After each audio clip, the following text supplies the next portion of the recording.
Greetings, fellow freedom-loving Pennsylvanians. Welcome to part 2 of the lesson. This is chapter 26, lesson 3, part 2. Yesterday we learned all about the rise of power of Vladimir Putin. Strike that. Yesterday we learned all about the fall of the Soviet Union. It's a little joke there. Today we head over to the other sort of communist juggernaut of the world, China. Let's check it out. Alright, so there we were. When China became a communist nation in 1949, they basically had a dream of becoming a new modernized nation. They'd been pretty behind the times, and so they become their new communist nation after World War II there under Mao Zedong. And they want to be a world contender, so they start trying to modernize, but by the mid-1960s they were still behind. So they decided to change things up a bit. And that leads us to what's called the Cultural Revolution. And it sounds like a good thing. Like, hey man, let's do art and draw pretty pictures and sing Kumbaya around the fire. Cultural Revolution. That was not it at all. So, here's what it really was. Mao Zedong, the leader of the Chi-Coms, which are Chinese communists, it's a little acronym for you, he thought his people were not communisting hard enough. Because when communism fails you, obviously it's because you're not trying hard enough. So you need more of it. So he made them try harder. What did this look like? Mostly it was the government dropping the hammer. Here's my hammer. Pow! Oh, get in the camera. Pow! The government dropping the hammer on any and all political opposition and dissent. It tore Chinese society apart. Anyone that wasn't seen as like a fanatical communist, they were often persecuted. You had people getting killed, arrested for no reason, families destroyed, rape, all kinds of things like this. People stopped working. There were mass protests in the street. It was pretty much a mess. The Red Army, had to be called in to stop the violence and force people back to work. So even today, the current Communist Party acknowledges that the Cultural Revolution was a mistake. If you'd like to learn more about it in more detail, this is about a 3-minute video. It's worth your time to watch. Alright, so let's get to economic reforms. Mao Zedong died in 1979, and China's new leader, I want to say it right, look at my... Yeah, Deng Xiaoping, that's it. He was more about fixing the economy and a little less about applying strict communist rules. So he actually eased up government regulation on industry and factories a little bit.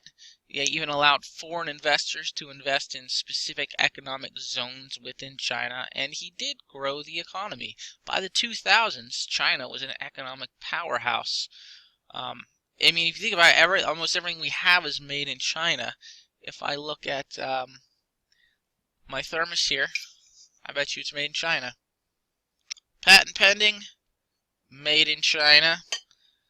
This Star Wars cup I have, it's got my water in it. I bet you it's made in China. Microwave hand wash, made in China. But it's BPA free, so I got that going for me. So much of what's on my desk right now, likely made in China. They are a manufacturing powerhouse. Problem though is they have all this manufacturing, but they do very little to control their pollution, so they are a major contributor of pollution in the world. Now, even though China's economy boomed as a result of some free market reforms, politically they are still very strict. The state runs the media and censors the internet. For example, in Tibet, you cannot find YouTube, or not Tibet, in China, you can't find YouTube videos on the Cultural Revolution, or really anything that makes the Chinese government look bad. They censor all of that. They are in control of the media and the internet. Kind of as a result of this political oppression, in 1989 there was a massive protest of about 100,000 people. That's a lot of people. Mostly students in a place called Tiananmen Square. They were basically calling for democracy. It was a protest against the oppressive Chi-Com government.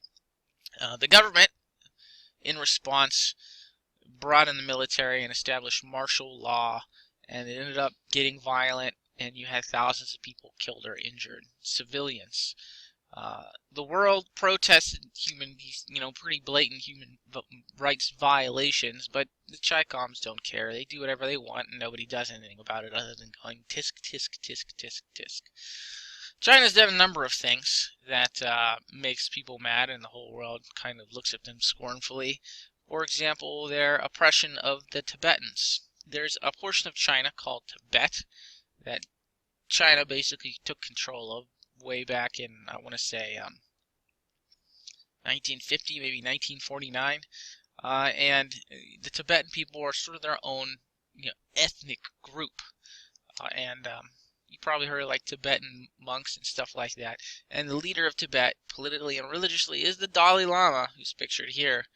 And they're always fighting. They're struggling politically over, is Tibet autonomous? Are they sort of rule themselves, but they're under the Chinese flag, sort of? Are they own their own country? Are they not their own country?